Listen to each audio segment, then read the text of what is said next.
Hey gang, Will here from the Ashland Fly Shop, and we're doing a little roundup of what's available to fish here in the Southern Oregon area. We're still really in our steelhead mode as we're kind of moving into winter steelhead season, moving out of summer steelhead season, and kind of right in that in-between time. And boy, really yo-yoing around. So let's start with the Rogue River. The Rogue is still at like 5,000 or 6,000 up around that Dodge Bridge area, that kind of area that's closest to the shop here that we do a lot of fishing in the upper Rogue. And you know, 5 or 6 grand is really a lot. We're probably getting some color back in it. It looks like it's going to creep down a little bit, but then looking at the outlook forecasting for the next week or so, we're really looking at another pretty good spike, jumping back up to maybe as much as 10 before it kind of drops back down. So honestly, I mean, you got to have really thick skin to be out there looking for fish. For the fly angler, it's going to be a pretty tough go, you know, for the next couple weeks in the upper Rogue. Probably the clarity will go in and out, but the flows are going to be high. And really, this time of year, I mean, it might be worth taking a chance to run a fly through there, swing a fly through there. But you know, there's just not a lot of fish around right now, I would say, as far as winter fish.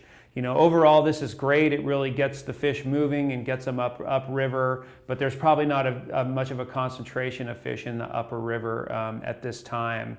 So we'll just stay in the Rogue area for now. We'll talk about the Holy Water, which is a little catch and release section that's just above the dam that we really like to fish in the winter.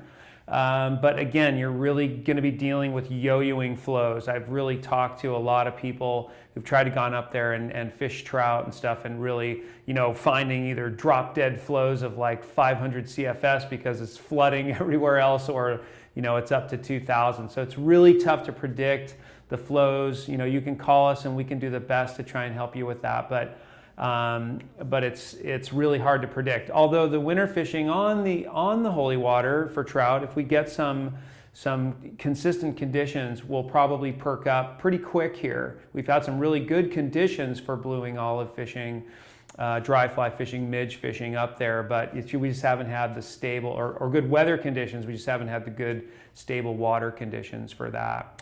So let's go south a little ways to the Upper Klamath, and the Upper Klamath is typically a very good and very stable bet. It's very hard to predict what they're going to do with the dam.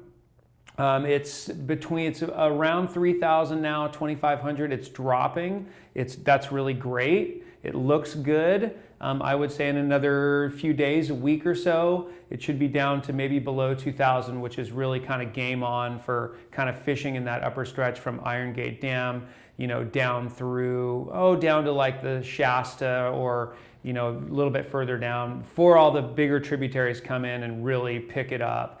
But there is a pretty good weather event predicted for this coming week that's going to affect the Rogue. Like I said, it's also going to affect the Klamath. So we're looking at another big bump in flows, but it is, again, hard to predict what they're going to do out of the dam. So we might have a pretty good flow release there for the next couple weeks. We just kind of got to watch and wait on that one.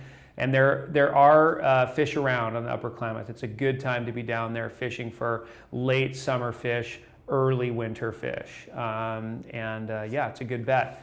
So what are people doing? What else are people doing? So right now we have a lot of customers and a lot of people that go to the coast. And the coast, again, is difficult to predict, but it also clears much quicker. Big river like the lower Rogue doesn't clear as fast, but it does come down and the color comes back pretty quick, and you can fish it at higher flows. Whereas the upper river won't hold the flows as well, the lower river will hold the flows very well. And the tactics that you might use down there are good for those higher flows. There are a lot of smaller systems down on the southern Oregon coast that are almost like flash systems. They'll really come up and they'll really come down. And so, you know, keeping an eye on that stuff and exploring some of that stuff on your own can really pay off pretty well too. Chetco, Smith River, they all fall into that category of rivers that come up really quickly and come down really quickly, much quicker than, you know, the upstream rivers.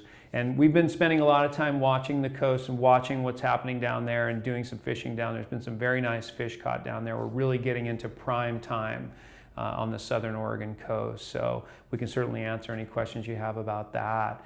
And that's what we've got to say about it now. So just again, like I've talked about, lots of precipitation this year, lots of snow, lots of weather events, which is just great. We'll take it. It's going to be harder to kind of fit your fishing in around it maybe this year, but we're really, really happy to see it. As usual, any questions you have, please give us a call at the shop, and thanks a lot for tuning in. We'll see you again.